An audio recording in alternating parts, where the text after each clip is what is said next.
Olá pessoal, boa tarde, está no ar para todo o Brasil e para todo mundo um vídeo novo no meu canal e o tema de hoje é a música no regime militar, o futebol no Brasil da repressão e a pátria das chuteiras. Então fique aí, não saia daí que hoje você vai ficar por dentro da história. Eu começo aqui falando da música no regime militar. Com o golpe de 1964, artistas e intelectuais tiveram de se ajustar à realidade da repressão.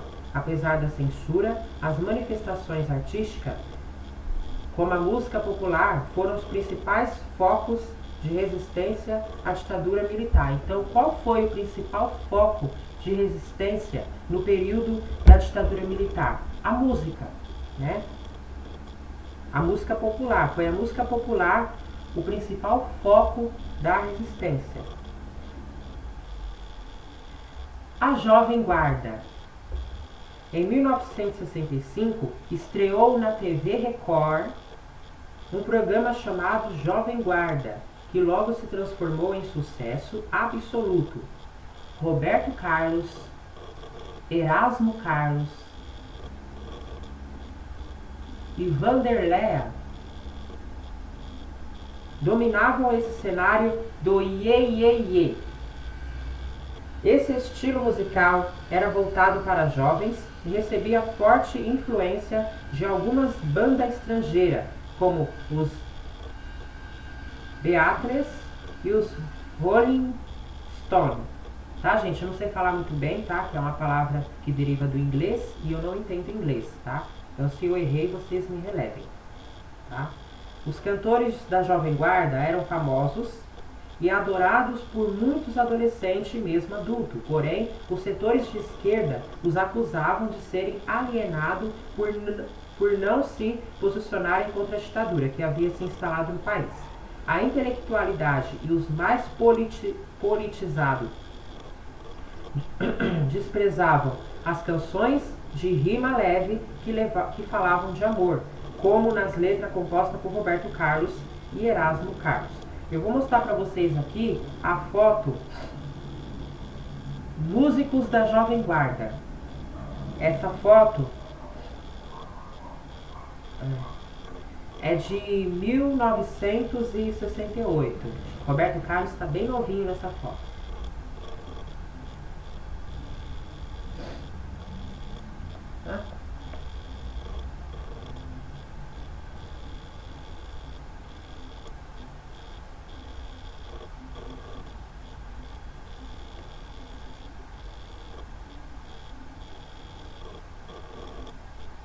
Agora, gente, tá difícil para saber aonde está o Roberto Carlos, viu? Se eu não me engano, o Roberto Carlos é esse que tá de... Se eu não me engano, é jaqueta preta, o eterno preto. Ó, esse aqui, onde está o meu dedo, se eu não me engano, é o Roberto Carlos junto com o grupo, né? Que é um grupo, né? Junto com o grupo da Jovem Guarda. Quer dizer que o Roberto Carlos, ele começou a se tornar famoso foi no período da ditadura militar, né? Que ele lançou a sua música Eu Sou Terrível, que daqui a pouco eu vou cantar para vocês. Continuando. Não só Roberto Carlos, né? Como também Erasmo Carlos e Vanderléa. Esses três se tornaram famosos, né? Começou a sua carreira artística no período da ditadura militar, ok? E ele lançou, o Roberto Carlos, Roberto Carlos e Erasmo, eles fizeram a sua, Roberto Carlos e Erasmo Carlos, eles criaram uma letra de uma música que falava de amor, né? E no período da ditadura. E era música leve, né? Mas como no período da ditadura você não podia nem expressar o seu pensamento, você não podia se expressar, né? No período da ditadura militar, você não podia se expressar, né? Então é difícil, né? Foi um período muito difícil. A música de protesto. Politicamente engajados com as propostas de esquerda, muitos cantores e compositores faziam de sua arte uma forma de protesto contra a opressão e a ditadura. Então, o que acontece? Politicamente engajados com a proposta de esquerda, muitos cantores e compositores faziam de sua arte uma forma de protestar, né? Uma forma de protesto contra a opressão e a ditadura. A música de protesto expressava a crença em uma sociedade mais igualitária, abordando problemas sociais, econômico e político. Os compositores engajados eram duramente perseguidos pela censura e muitas de suas canções eram censuradas. Geraldo Vandré e Chico Buarque de Holanda eram os alvos preferidos da censura. Geraldo Vandré compôs uma música que se tornou um hino contra a ditadura. Para não dizer que não falei das flores. Em certa época, para driblar os censores, Chico Buarque usou um pseudônimo Julinho da Adelaide, e assim teve suas músicas liberadas. Assim mesmo, diante das pressões, ele exilou-se na Itália.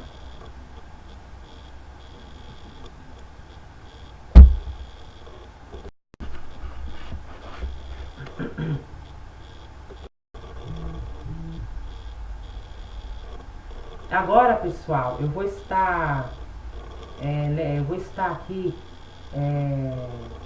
Tem uma música, né, do Roberto Carlos, Eu Sou Terrível, que foi uma música no período da repressão, né? Foi uma música no período do regime militar, ok? Eu Sou Terrível. Foi uma música, né, que aqui tem duas estrofes, né? Eu sou terrível, é o nome da música. Vamos lá. Eu sou terrível e é bom parar desse jeito me provocar. Você não sabe de onde eu venho e o que eu sou e o que eu tenho. Eu sou terrível. Vou lhe dizer que ponho mesmo pra derreter. Estou com a razão no que digo, não tenho medo nem do perigo. Minha caranga é máquina quente, eu sou terrível. E é bom parar, porque agora vou decolar. Não é preciso nem avião, eu vou mesmo aqui no chão. Eu sou terrível. Essa, gente, é a música. Eu só tô cantando porque faz parte da história, tá? Essa música do Roberto Carlos, porque até mesmo eu não sou fã das músicas dele. A música do Roberto Carlos faz parte do regime militar, ok? Do período da ditadura. E tem também a música do Geraldo Vandré. Então, essa música que eu cantei, Eu Sou Terrível, do Roberto Carlos, junto com Erasmo Carlos, Roberto Carlos e Erasmo Carlos, que compuseram essa letra, Eu Sou Terrível, de 1967, tá? E tem aqui o Geraldo Vandré, de 1968, que eu vou estar cantando a música dele, apesar que eu não conheço, né? Mas vamos lá. Caminhando e cantando e seguindo a canção, somos todos iguais, braços dados ou não, nas escolas, nas ruas, campos e construções. Caminhando e cantando e seguindo a canção. Vem, vamos, embora que esperar não é saber. Quem sabe faz a hora, não espera acontecer. Aê! Consegui! Mais ou menos, né? Não sei cantar a música dele, mas vai assim mesmo. Você que sabe, né? Você que é dos anos 68, você sabe como que é a música dele. Se você conhece, né? Eu vou mostrar aqui pra vocês a foto do Chico Buarque de terno claro. e MPB4 se apresentam no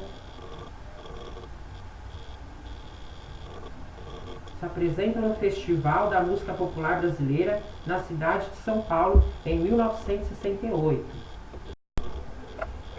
Então, pessoal, aqui é o Chico Buarque, né, de Terno Claro, e MPB4, eles apresentam o 4º Festival de Música Popular Brasileira na cidade de São Paulo em 1968. Olha aqui, esse que está aqui, ó, de Terno Claro, é o Chico Buarque.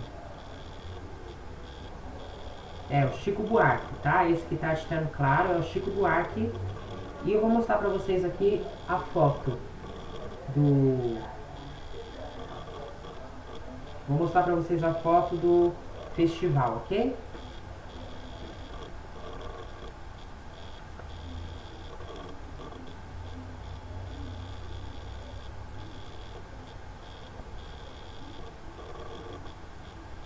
Viu aí? Os festivais.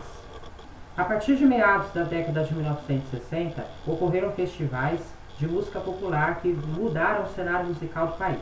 O primeiro deles foi realizado pela extinta TV Excelsior, em 1965, na qual as canções de protesto fizeram grande sucesso.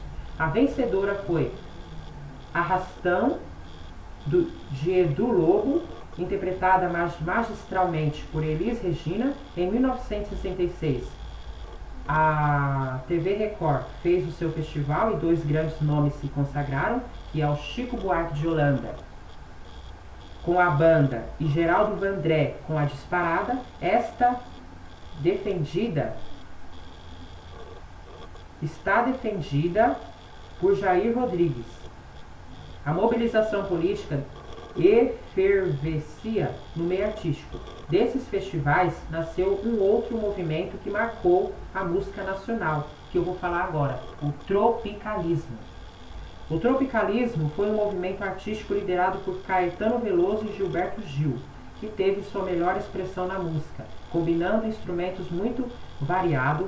Desde o berimbau até as guitarras elétricas, os músicos uniam o aspecto da cultura popular brasileira com elementos urbanos e industriais.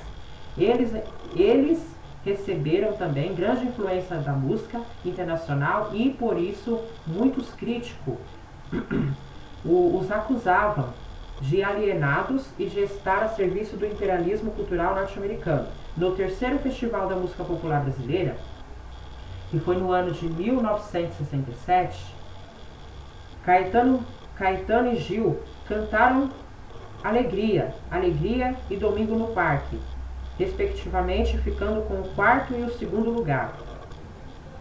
No ano seguinte, Caetano Veloso foi vaiado e xingado no Festival Internacional da Canção, com sua música É Proibido Proibir, não conseguindo terminar a apresentação. Né, gente? Porque se no período da ditadura já estava proibido, era proibido as pessoas de se expressar no período da ditadura, então o que ele quis dizer? É proibido proibir as pessoas de se expressar. É isso que ele quis dizer, né? Porque a música dele é proibido proibir, né? E o que mais tinha na ditadura, no período da ditadura, era a proibição. Porque não tinha liberdade. Hoje nós temos liberdade, mas no tempo da ditadura não tinha liberdade, né? Então, ele não conseguiu terminar sua apresentação. Ele foi vaiado e xingado no festival. Agora não me pergunte o que xingaram ele, que eu não sei, né? Eu não estava lá, não sei do que xingaram ele. Se foi palavras de baixo calão, ou se foi xingamentos não muito pesados, mas só sei que xingaram. Xingaram ele, vaiaram ele, e ele não conseguiu terminar a sua apresentação. Gente. Vamos lá. Pra você aí que gosta de futebol, né? O futebol da repressão. O futebol no Brasil da repressão. O futebol chega ao Brasil. O futebol chegou ao Brasil na metade do século XIX, possivelmente por meio de marinheiros ingleses. O futebol ele chegou ao Brasil foi por meio de marinheiros ingleses, ok, pessoal? O futebol moderno, como é jogado hoje, foi introduzido por Charles Muller em 1894. Ele formou times e fundou clubes, sendo na época o maior incentivador desse esporte, que é o Charles Muller, né? A partir de 1930, o futebol já praticado em estádio passou a atrair milhares de pessoas. Durante a Era Vargas, o futebol tornou-se a grande diversão dos trabalhadores e da população em geral. Vargas utilizava o futebol para fortalecer a sua política populista. Ele oferecia ingresso para o sindicato e, às vezes, antes de uma partida importante, discursava: "Nossa bola brilha."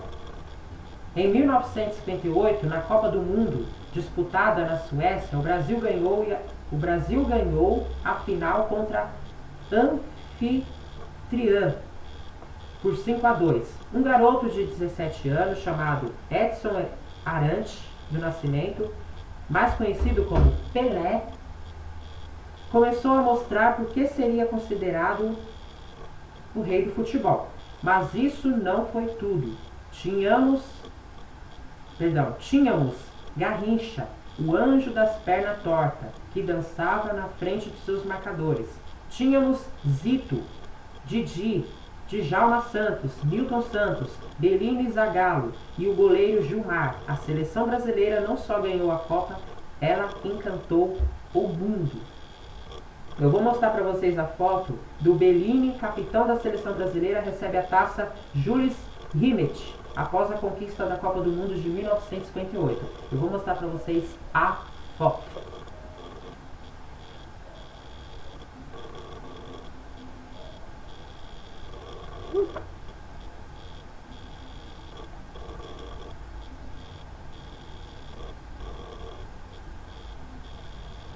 Viu aí? E vem o bi. Em 1962, a opinião pública se dividia sobre a implantação das reformas de base proposta por Jango e sobre a sorte da seleção de futebol na Copa do Mundo que se realizaria no Chile. Para complicar a situação, Pelé se contundiu no segundo jogo e não participou mais da Copa, mas tivemos Garrincha, que detonou as defesas adversárias, driblando e fazendo gols. Além de Garrincha, Amarildo, que havia substituído Pelé, né? Foi Amarildo que substituiu Pelé, também fez uma excelente Copa. Resultado, entre aspas, os velhinhos, como eram chamados, trouxeram o bicampeonato, ganhando a final contra a Tchecoslováquia por 3-1. 90 milhões em ação. A época de ouro do futebol brasileiro foi coroada na Copa de 1970, realizada no México. Pela primeira vez no Brasil, as partidas foram transmitidas ao vivo pela TV. A campanha do Brasil foi irretocável. Na final, vencemos a Itália, que já era bicampeã mundial, por 4-1. Vou mostrar para vocês a foto do Carlos Alberto, capitão da seleção da Copa de 1970, ergue a taça Jules Rimet, conquistada pelo Brasil após a vitória no México. Olha a foto.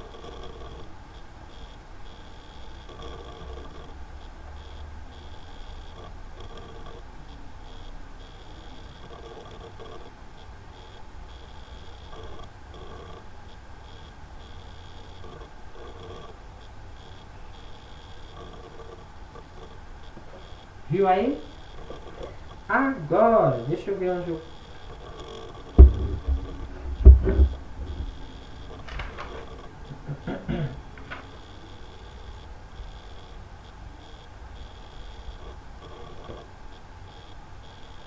...24 anos de martírio. O Brasil só voltou a ganhar uma Copa em 1994, nos Estados Unidos, 24 anos depois da festa no México, após um empate dramático em 0-0 com a Itália, no tempo normal e na prorrogação. A seleção sagrou-se tetracampeã na disputa por pênaltis. Na Copa de 2002, sediada na Coreia do Sul e no Japão, o Brasil venceu a Alemanha por 2-0 na final e tornou-se a única pentacampeã mundial. Na Copa de 2006, no entanto, o Brasil fez uma campanha para ser esquecida e foi eliminado nas quartas de final. A Itália venceu e tornou-se tetracampeã. O reinado do Brasil está ameaçado.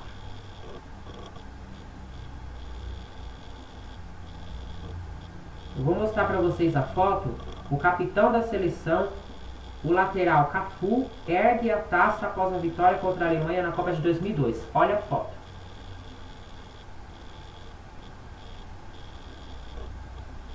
Acho que eu vou abrir o livro, é melhor abrir.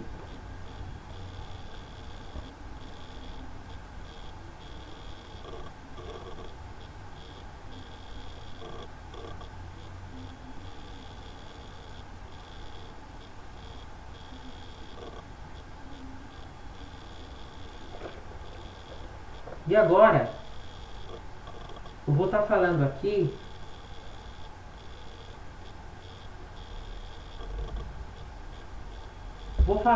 vou falar um pouco mais sobre Pelé, né?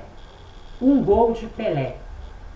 Pelé apanhava a bola na sua intermediária e veio passando. E aconteceu no milagre, mas vários milagres. Ele não se desviava de seus adversários, mas os varava, assim como um raio de sol atravessa um santo de vitral. A impressão que se teve é de que ele driblou não só os inimigos, como os companheiros, e assim, levando tudo de roldão,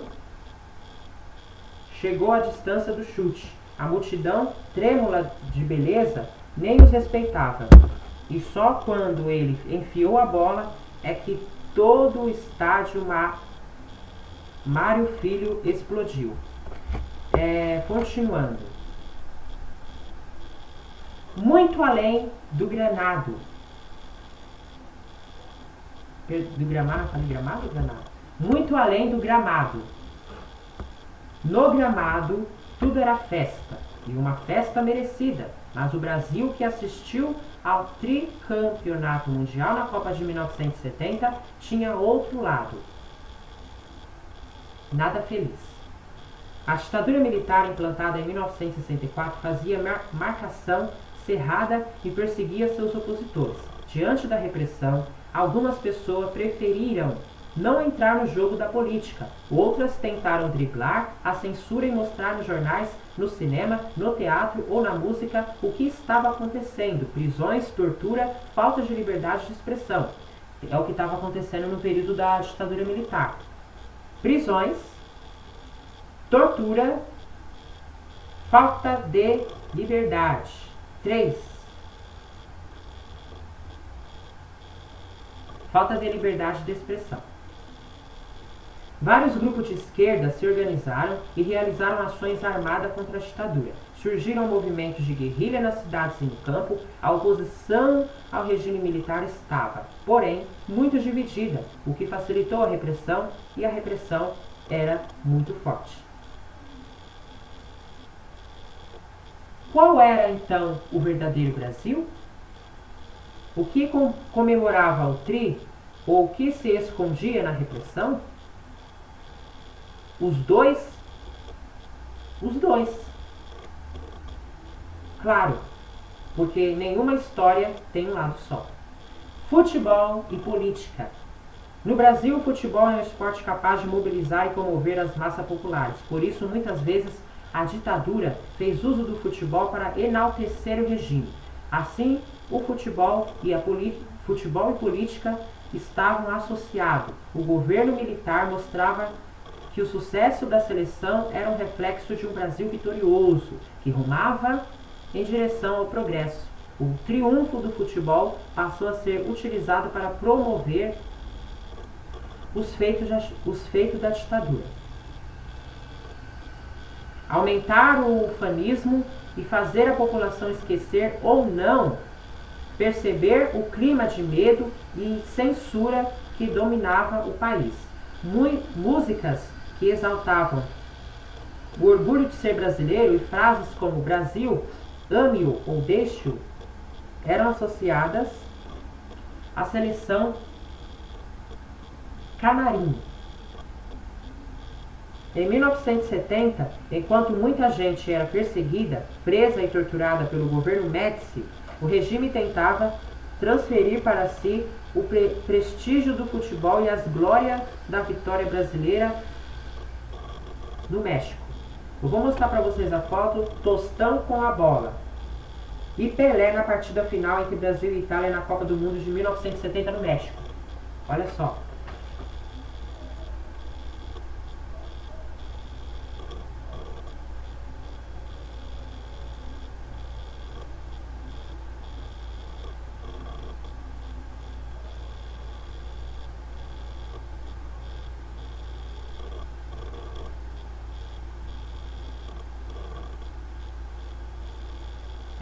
Minha gente, esse é o futebol brasileiro. Agora continuando. Contra ou a favor? Contra ou a favor? Deixa eu mostrar para vocês aqui. Após vencer 3 Copas, o Brasil conquistou, em definitivo, na Copa de 1970, a taça Jules Rimet. Em 1983, a taça original foi roubada na cidade do Rio de Janeiro, restando apenas a réplica. Eu vou mostrar para vocês a foto aqui do troféu, antes que eu continue a leitura. Olha aqui.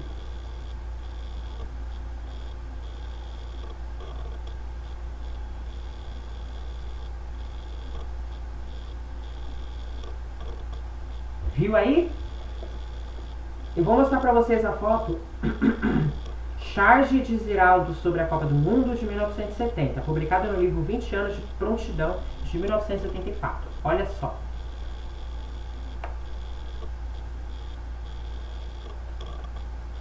É uma charge, viu, pessoal?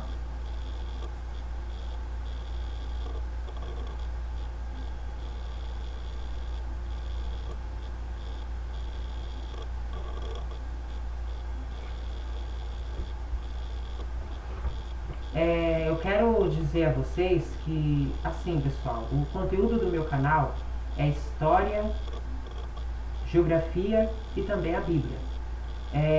O conteúdo do meu canal, ou seja, quando eu estou falando da história, qual é o meu objetivo?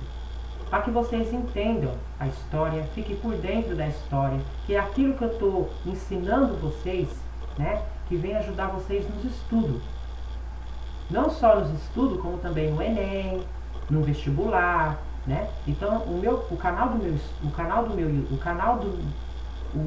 conteúdo do meu canal é voltado para aqueles que estão estudando e para ajudar nos estudos, né? Para ajudar numa prova, quando for fazer, no vestibular. Então, o conteúdo do meu canal é voltado para aqueles que estão estudando, tá? Para te ajudar nos estudos. Mas eu não estou estudando. Não tem problema. Você pode entrar no meu canal, se você não está estudando, você pode entrar no meu canal, assistir os meus vídeos e ficar por dentro da história. Afinal, a história, por mais que seja do passado, algo que passou, mas ela se faz presente, tá? A história, por mais que ela é coisas do passado, ela não pode ser esquecida. A história, ela tem a sua importância. Ok, pessoal?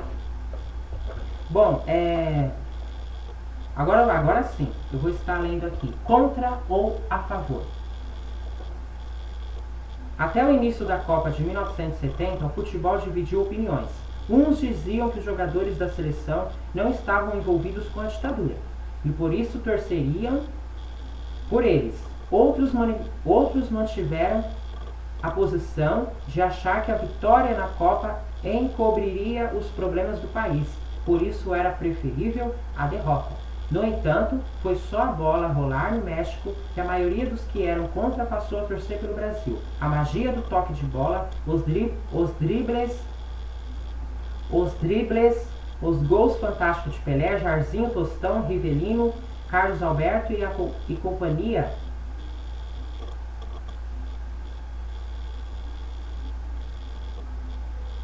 desmobilizaram qualquer argumento. Embora o tricampeonato tenha sido usado como uma arma política por Médici, a seleção de 1970 até hoje é lembrada como uma das mais brilhantes de todos os tempos. Enquanto isso, nas prisões, foi uma festa, entre aspas, não somente no México, como também no Brasil. Apesar da ditadura, ainda que as prisões, torturas e assassinatos de presos políticos atingissem um elevado grau de violência, as emissoras de rádio não paravam de tocar a música Pra Frente Brasil, composta por Miguel Gustavo. 90 milhões em ação, pra frente Brasil do meu coração. De repente é aquela corrente pra frente, parece que todo o Brasil deu a mão. Todos ligados na mesma emoção, tudo é um só coração. Todos juntos vamos. Pra frente Brasil, Brasil, salve a seleção. Aquino, Rubens Santos Leão, futebol, uma paixão nacional. Né?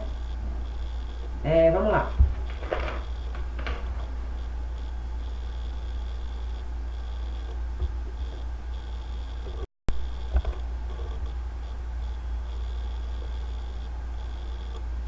A sagração na Copa do México. Nos gramados do México, em junho de 1970, a seleção canarinho,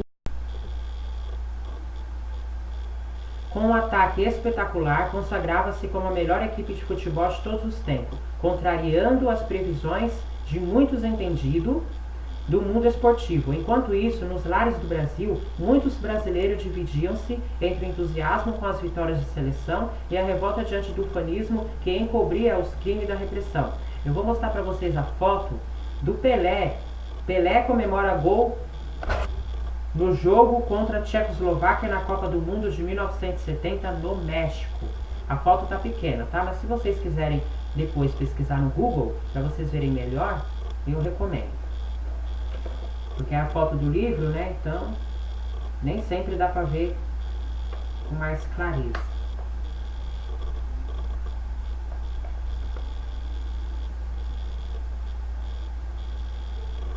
Olha aí, Pelé comemorando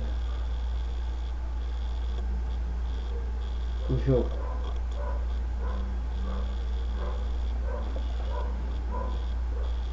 E para encerrar, que já estou terminando a gravação, eu vou estar falando aqui da Pátria de Chuteiras.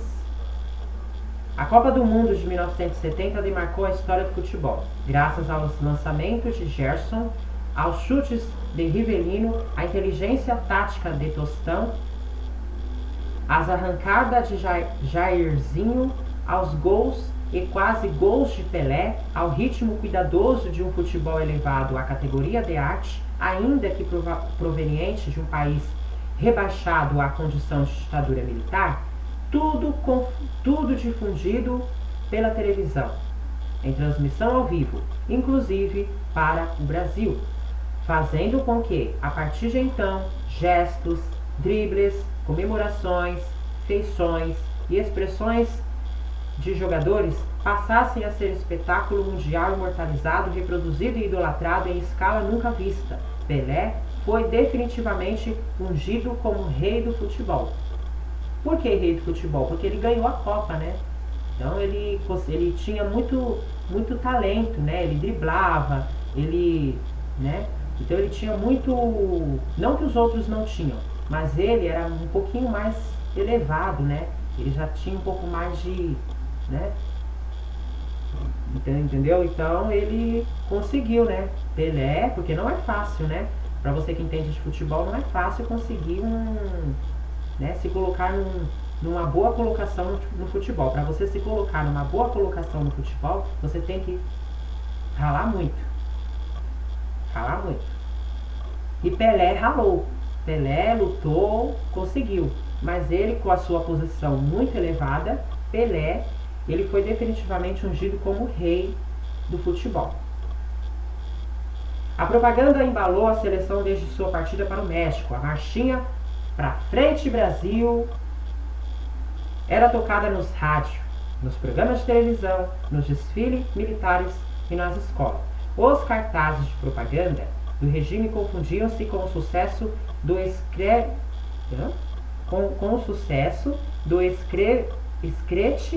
nacional. Olha, gente, eu nunca ouvi essa palavra, sério. Escrete. Com o sucesso do escrete nacional. Então vamos lá. Na Semana da Pátria, o slogan era "Ninguém mais segura este país". Nas repartições públicas, ontem, hoje, sempre, Brasil. Nos intervalos comerciais das emissoras de rádio e de televisão, até 1964, o Brasil era apenas o país do futuro. E então o futuro chegou. Nos automóveis, adesivos estampavam uma pequena bandeira nacional com os dizeres: Brasil, ame-o ou deixe-o. Ou você ama o Brasil, ou você deixa o Brasil. Né? Além do tradicional desfile em carro aberto pelas ruas das grandes capitais, com os jogadores segurando a taça, o governo patrocinou a exibição pública do troféu com a alegria do povo brasileiro. Antes mesmo da conquista, o presidente Médici, sem a farda de general, aparecia sorridente em fotos, cabeceando uma bola. O álbum de figurinhas da Copa, com a foto dos heróis do tricampeonato, tinha como primeira estampa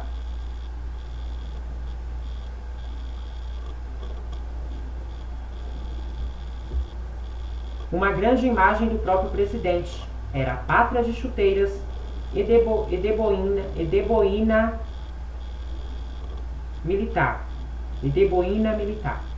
A esquerda, acuada pela repressão e fragmentada em inúmeras tendências, encontrava-se dividida entre dar vazão ao sentimento nacionalista ou torcer contra o time brasileiro.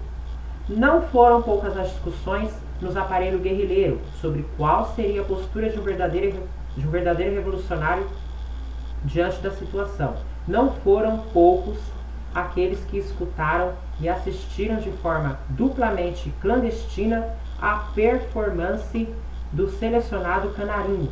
Não foram poucos os que vibraram com o primeiro gol da Tchecoslováquia, marcado por Petras aos 11 minutos do primeiro tempo, ainda que, incomodados com a comemoração do jogador comunista, ajoelhando-se no gramado e fazendo o sinal da cruz, muitas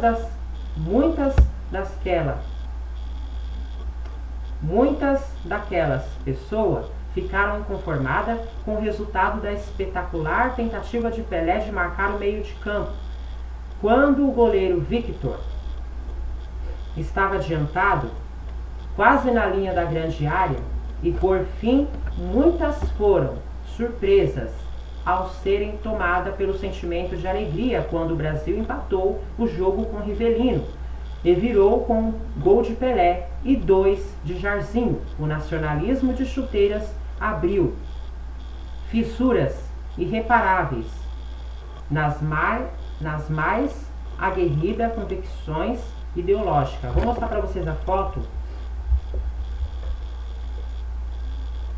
Na cidade de Porto Alegre, no Rio Grande do Sul, a multidão comemora a chegada do jogador Everaldo depois da conquista do tricampeonato no México, em 24 de junho de 1970.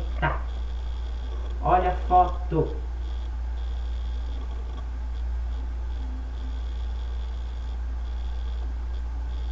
E a bandeira do Brasil no carro.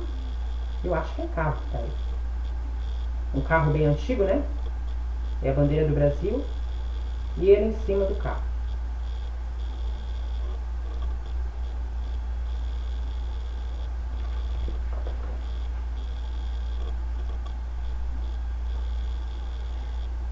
para encerrar, eu não posso deixar de mostrar para vocês a foto da seleção brasileira. A seleção brasileira posa para a foto antes de partida na Copa do Mundo de 1970, disputada no México. Olha a foto da seleção brasileira. E a bola no gramado.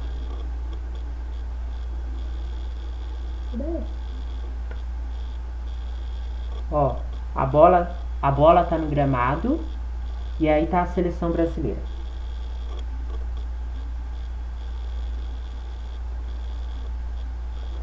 Viu aí?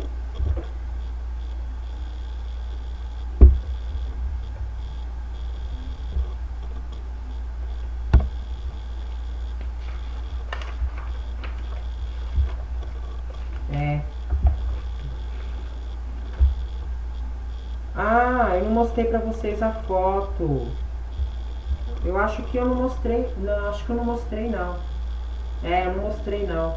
O grupo Doces Bárbaro, formado por Gal Costa, Gilberto Gil, Caetano Veloso e Maria Bethânia, apresenta-se em 1976. Olha a foto deles. Eu não posso deixar de mostrar, eu tenho que mostrar pra vocês.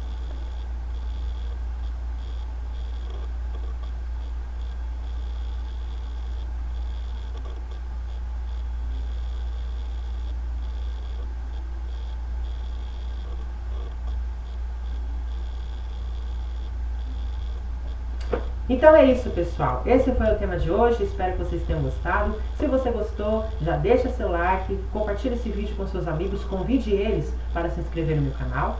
Se você não é inscrito, se inscreve agora no meu canal. Aqui embaixo tem um botão inscrever-se. Clica em cima, inscreve-se no canal, se inscreve no canal, ativa o sininho para você receber todas as notificações quando tiver vídeo novo no canal. Eu fico por aqui e até a próxima. Tchau!